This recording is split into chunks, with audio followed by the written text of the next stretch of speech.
నమస్తే శ్రీ మాత్రే నమః శ్రీ కృష్ణాయ నమః. భక్తి భాస్కర ఛానల్ భక్తి ప్రేక్షకులకు స్వాగతం సుస్వాగతం. 2026 జనవరి నాటి మాస ఫలితాలలో భాగంగా ఈ మాసంలో గ్రహస్థితులు ఎలా ఉన్నాయి, ఆ గ్రహాలు ఇచ్చే ప్రభావాలు ఏమిటి, ఈ ద్వాదశ రాశుల వారి మీద ఆ ప్రభావాలు ఏ ఏ అంశాల మీద పడతాయి, ఎలాంటి సూచనలు పాటించాలి, ఎలాంటి మంత్రాలు చదవాలి, ఎలాంటి పరిహారాలు చేసుకోవాలి అనే అంశాన్ని సవివరంగా తెలియజేసుకుంటాను. అయితే ఈ జనవరి 26 నెలలో మనకి సూర్యుడు అంటే మనకి సంక్రాంతి, భోగి, సంక్రాంతి, కనుమ పండుగలు వస్తాయి. ఈ సమయంలో సూర్యుడు మకర రాశిలోకి ప్రవేశిస్తాడు. అయితే ఈ సమయంలో ఎలాంటి పనులు చేయాలి, ఎలాంటి పనులు చేయకూడదు, మేషాది ద్వాదశ రాశుల వారికి తెలియజేసే ప్రయత్నం చేస్తాను. 2026 జనవరి నాటి మాస ఫలితాలలో భాగంగా సూర్యుడు ధనస్సు నుంచి మకరంలోకి మకర సంక్రమణంగా జనవరి 14వ తారీఖున సంచారం చేస్తున్నాడు. చంద్రుడు మాసం పొడవునా అన్ని రాసుల్లోనూ సంచారం చేస్తూ ఉంటాడు.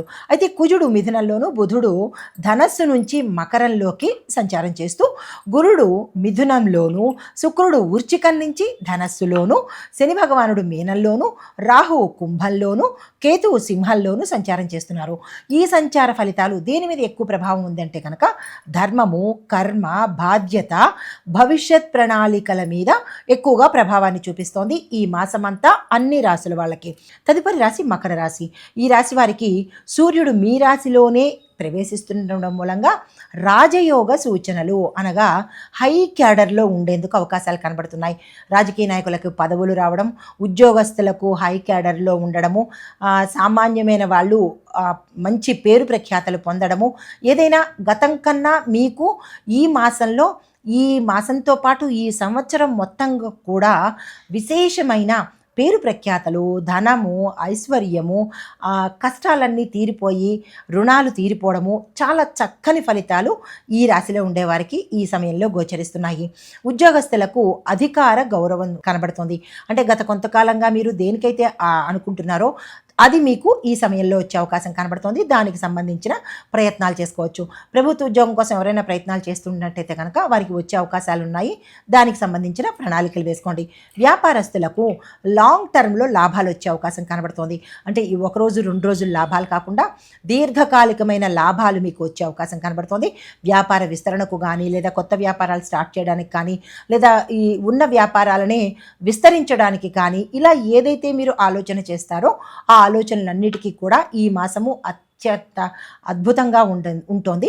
దీన్ని మీరు అస్సలు వృధా చేసుకోకండి. పెట్టుబడులు పెట్టుకునేటప్పుడు లాంగ్ టర్మ్లో చూసుకోండి. అంటే దీర్ఘకాలిక పెట్టుబడులు అంటారు కదా, అవి మీరు చేసుకునే ప్రయత్నం చేయండి.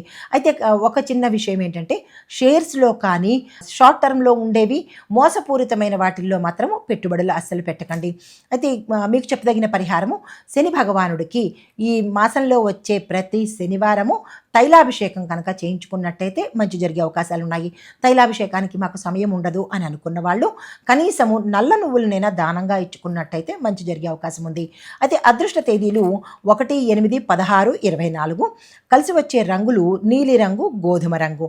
ఈ రంగు వస్త్రాలను ధరించి ఏదైనా కీలకమైన పని మీద వెళ్ళాలి అని అనుకుంటే కనుక సక్సెస్ సాధించి వచ్చే అవకాశం గోచరిస్తోంది. అదే మీకు చెప్పదగిన మంత్రము ఓం శనేశ్వరాయ నమః అనే మంత్రాన్ని సాధ్యమైనన్ని సార్లు చదువుకునే ప్రయత్నం చేయండి. అయితే మూలమంత్రం కూడా చెప్తాను. ఆ మూలమంత్రము ఎవరైతే శని బాధలు పడుతున్నారో వారు ఆటంకాల్లో కానీ, లేదా అంటే ఇబ్బందులు పడుతుండడం కానీ, అనారోగ్య సమస్యలు కానీ ఉన్నవారు ఓం ప్రాం ప్రీం ప్రౌం సహ శనేశ్వరాయ నమః అనే మంత్రాన్ని 108 సార్లు తప్పులు లేకుండా చక్కని ఉచ్చారణతో చదివే ప్రయత్నం చేసుకోండి.